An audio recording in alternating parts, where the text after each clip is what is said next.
చచ్చిపోతాను. ఏం చేయాలి పరిస్థితి అవుతాను చూసుకుంటూ ఒక తెలుగులో ఒక 2 సెంటెన్సెస్ చెప్తాను. అదేనమ్మా, ఇప్పుడు ఛత్తీస్గఢ్లో అన్నీ ఎక్కడ క్యాంపులు అవుతున్నారు అని అసలు లేదు.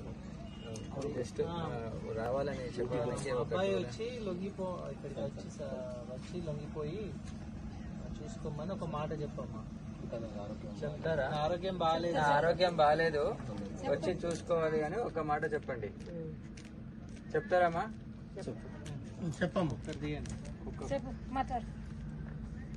ఎక్కడున్నావు కొడుకు, ఆరోగ్యం బాగులేదు, నేను చచ్చిపోతాను, నీ ముఖమన్న చూసి చచ్చిపోతాను, రావాలి ఇంటికి కోరుకుంటాను. సార్ కూడా చెప్తాను, నువ్వు రావాలి, ఏడున్నావు ఎక్కడున్నావు, పరిస్థితి మంచిగా లేదు, నాకు ఎవరు పెడతారు, కన్ను పోయింది, కన్నా పడుతుంది, గుండెదానైనా కాలు చేతులు ఎక్కడ అన్ని ఎవరు కాపుతారు,